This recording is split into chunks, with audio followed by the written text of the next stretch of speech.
Hi, so today I'm going to go over and explain how self-efficacy um, in athletes can actually affect their performance, um, and explain what self-efficacy is, um, go over confidence in an athlete, and then just kind of explain like what it does to it's like the athlete's performance, and how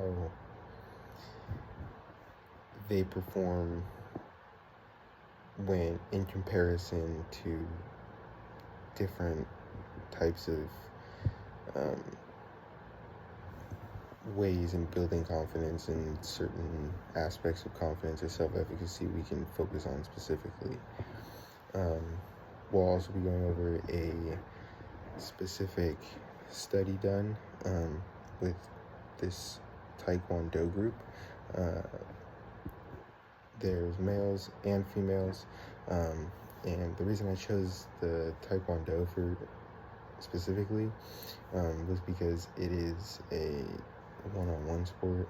So in order to really tell the difference between an elite and a non-elite athlete, which is what the study focuses on, I felt that the best way to do that would be to have a sport where it's one-on-one, where you can see the elite athlete one-on-one in comparison to the non-elite athlete, and kind of tell where the elite athlete strived and where the non-elite athlete strived, and then try to put together why that happened, why the non-elite athlete specifically performed better in a certain aspect than the elite athlete. So we're going to compare those two, and using this Taekwondo study where it shows that one person versus that other one person. I felt that was the best way to compare the two strategies and kind of wrap the entire research together. So first and foremost, confidence is more of a broader term. It's basically defined as the individual's belief in their own ability in comparison to self-efficacy, which is a little bit more specific. Self-efficacy, so on the other hand, self-efficacy, it's described more as the belief in one's ability to succeed in a specific situation and accomplish that specific task. So that's where I say it's a little bit more specific. You're talking about the specific task and that specific situation in comparison to confidence being a little bit different. So we're going to start out with confidence because it's a more broader term, and then we'll go into more detail. So going back to confidence, like I said, it's just the belief in one's ability, the belief in one's abilities. So this can go on a field, on a track, on a court, any sporting event. This can even be in the confidence in using a spoon, the confidence in yourself, the confidence in pretty much anything you can do, right? It's pretty broad, it's pretty open. So one of the first contributing factors would be preparation in a specific task. How well did you prepare? How much time did you put into it?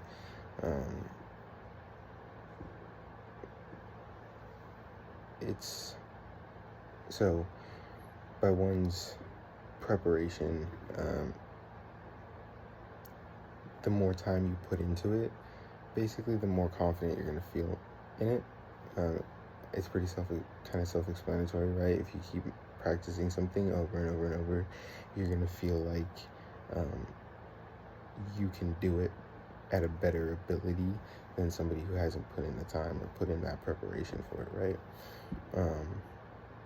So another thing is focusing and relying on our strengths. So as humans, we tend to focus on our weaknesses and try to improve our weaknesses. If we actually try to focus on our strengths and make those strengths even stronger, that just instills the confidence in that individual, and their belief in that strength, right? Because you strengthened that strength, you made it even stronger. And as a result of that, there's been research that shows that you are going to have less stress, and in return perform an act with a little bit more confidence, a lot more relaxed, giving you the results you're probably going to want, right? So now we go zoom in to the smaller picture, right? Self-efficacy, one's ability to complete a specific task or succeed in a specific situation. So the idea of self-efficacy was brought to us by a psychologist named Albert Bandura. I hope I'm pronouncing that correctly. In 1997. So basically, when we talk about this, there's four main ways to achieve this in our athletes, right? We can use mastery, the environment, verbal coaching, and experiences. Those are the four. So mastery is a direct personal experiences rather than secondhand experiences, right? So like we talked about, practicing it over and over and over and over in preparation. If you do something over and over and over, you master it, right? So that's the first one, is mastery. If you're able to create kind of a direct evidence, like for example, if you have an athlete throw at a specific spot, when they watched it happen, that direct experience builds that confidence in them, right? The second way, fair and proper environment. We want the athlete to feel like they have everything at their disposal to do the task to the best of their ability, right? They have all the skills, all the tools, the environment set up correctly. We also want to make sure that we use the environment, doesn't just mean like the tools, the skills, the surrounding, the gym, right? We also want to use our words, right? Create a safe environment, right? With our words, using positive feedback, positive judgment. And then another one we can do is recognize the difference between like a fatigue and a tiredness. You want to work the athlete to fatigue, but you don't want to tire them out, right? We want them to have still something left in the tank. The third part, though, is using that encouraging words, creating that safe environment. And so, as Albert Bandura, few words are best, and if using encouraging words, that can go a long way, even if the task that was completed is very small. So basically, he's saying any positive feedback is better than no feedback, right? And the fourth and final way is going to be learning from secondhand experiences, right? We go to an example of a young athlete watches, this weightlifter. They're the same age, the same height, weight, everything, and he's bench pressing 145 pounds, right? And he's never bench pressed before, but watching that person do it that's the same size as him, looks the same as him, that's going to build kind of confidence in himself that he can complete that task. And then so going to the Taekwondo study, there's 88 males, 54 females in this, and 60 of them, or 60 of these athletes, were elite athletes, and 82 of them were non-elite. They were just normal people. And so after looking at this, we saw that the non-elite athletes were better in refocusing and stress reaction. So things that can create stress include things like high-ranking officials being in the crowd, right? Maybe a president's in the crowd. You go to a different country, the king or queen's in the crowd. You go to a big-time sporting event, something like that, right? Having the pressure of a higher-up being in the crowd watching you. Right? You have endorsements, you have loved ones there, you have a lot of people on the line. That actually matters as the elite athlete.